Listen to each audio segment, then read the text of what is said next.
खजुरी में सीएम योगी आदित्यनाथ ने निजी स्कूल का किया शुभारंभ। बच्चों ने गुलाब की पंखुड़ियों की वर्षा कर किया स्वागत। वाराणसी जनपद के मिर्जा मुराद क्षेत्र के खजुरी में शुक्रवार को उद्घाटन समारोह का आयोजन किया गया, जहां मुख्यमंत्री योगी आदित्यनाथ खजुरी में आगमन हुआ। मुख्यमंत्री ने हाईवे किनारे स्थित आरएस वर्ल्ड स्कूल का फीता काटकर व दीप प्रज्वलित कर शुभारंभ किया।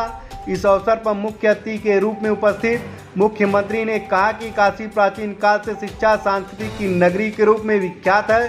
कोरोना महामारी के दौर में सबसे ज़्यादा स्कूली बच्चे प्रभावित हुए हैं। ऑनलाइन शिक्षा की व्यवस्था आगे बढ़ी, टेक्नोलॉजी के प्रति एक रुझान का मौका मिला। पीएम के नेतृत्व में पूरे देश में कोविड जांच, वैक्सीन व राशन उपलब्ध कराई गई। बूस्टर डोज देने के प्रभावित कदम उठाए गए हैं।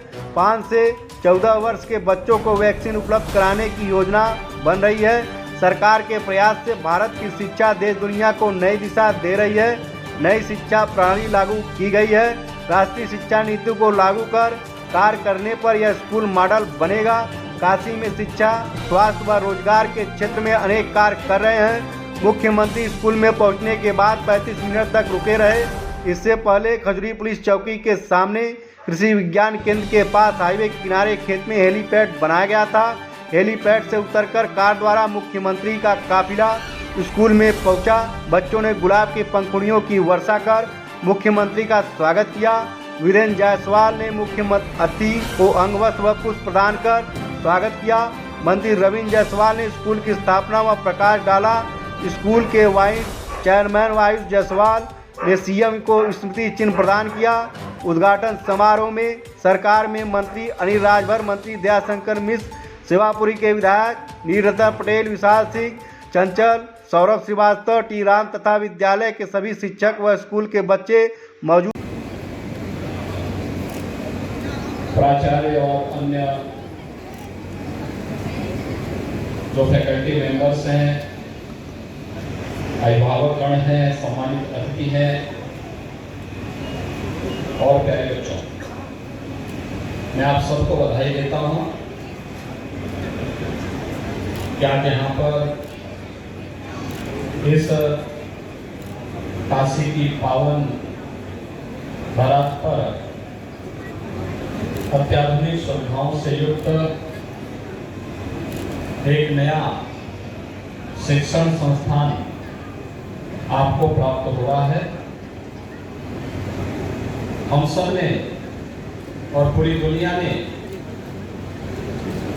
विगत 2 वर्ष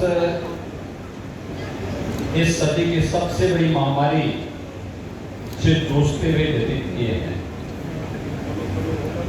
मुझे कहने में कोई संकोच नहीं है कि महामारी के दौरान सर्वाधिक प्रभावित जो क्षेत्र रहे हैं उनमें से स्कूली शिक्षा रही है।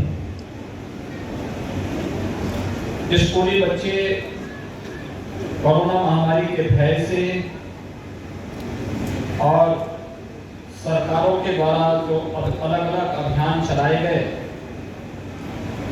उसके कारण स्कूल नहीं जा पाए।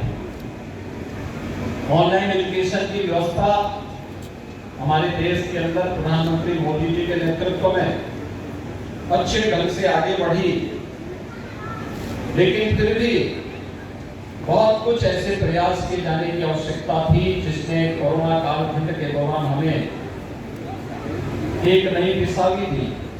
टेक्नोलॉजी के प्रति हम सब का एक नया रुझान उस दिशा में हमें सोचने के लिए मजबूर किया और यही कारण रहा है कि हम लोगों ने स्नातक और प्रास्नातक के सभी छात्रों को टैबलेट और स्मार्टफोन देने का निर्णय किया और इस पर हम लोग युद्ध स्तर पर कार्य भी कर रहे हैं।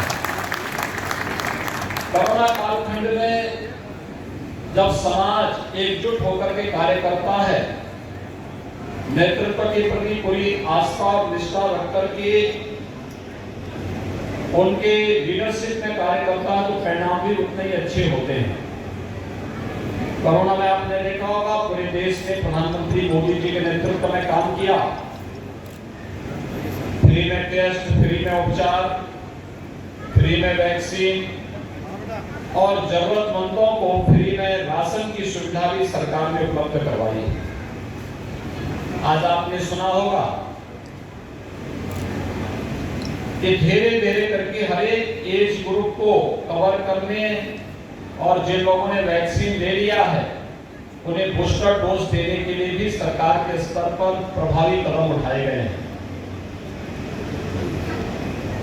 पहले चरण में आपने देखा होगा जितने सीनियर सिटीजन थे, हेल्थ वर्कर्स थे, कोमॉर्बिड पेशेंट थे, उन सभी लोगों को पहले चरण में इसके लिए दिया गया था। दूसरे चरण में 45 वर्ष से ऊपर आयु वर्ग के लोगों को दिया गया। बाद में इस को लगातार बढ़ा करके 18 वर्ष से ऊपर के सभी आयु वर्ग के हर वयस्क नागरिक को वैक्सीन फ्री में देने की व्यवस्था की गई। फिर 15 से 17 आयु वर्ग के लोगों को, फिर 14 से 16 आयु वर्ग के सभी बच्चों को वैक्सीन देने की कार्रवाई हुई। 12 से 14 को देने की कार्रवाई वर्तमान में चल भी रही है। और आज आपने देखा होगा कि 5 वर्ष से लेकर 14 वर्ष के बच्चों के लिए भी अब वैक्सीन की डोज उपलब्ध करवाने की कार्रवाई को सरकार आगे बढ़ा रही है। भारत अकेला देश है इतनी बड़ी आबादी के लिए फ्री में वैक्सीन की व्यवस्था कर रहा है। इस सरकार की लोक कल्याण के प्रति, लोक स्वास्थ्य के प्रति प्रतिबद्धता को दिखाता है। लेकिन सरकार के जो प्रयास हैं इसमें जैसे हेल्थ वर्कर्स, कोरोना वॉरियर्स ने मिलकर के कार्य किया है, ऐसे ही शिक्षा के क्षेत्र में कोरोना कालखंड में देश दशकों बाद अपनी एक नई शिक्षा नीति को राष्ट्रीय शिक्षा नीति के रूप में लागू किया। सफल होगा। आज इस स्कूल का जो सीबीएसई बोर्ड की 12 यानी 10+2 तक की क्लासेज यहाँ पर चलेंगी, अपनी अत्याधुनिक सुविधा को यहाँ पर शुभारंभ कर रहा है।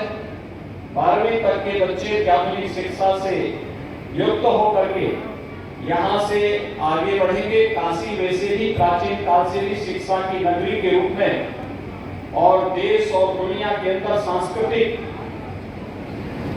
राजधानी के रूप में विख्यात रही है। हमारी आध्यात्मिक नगरी के रूप में काशी की अपनी पहचान रही है। प्रधानमंत्री मोदी जी के नेतृत्व में आज काशी नित नई ऊंचाइयों को की ओर अग्रसर हो रहा है। मुझे इस कार्यक्रम में आने में इसलिए लेट हुआ क्योंकि मॉरिशस के प्रधानमंत्री जी के साथ हमारी एक बातचीत चल रही थी। अभी आपने देखा होगा पिछले कुछ ही दिनों के अंदर पहले नेपाल के प्रधानमंत्री जी यहाँ काशी विजिट किए। पिछले 3 दिनों से मॉरिशस के प्रधानमंत्री जी यहाँ आकर के काशी को देखे हैं, नजदीक से देखे हैं।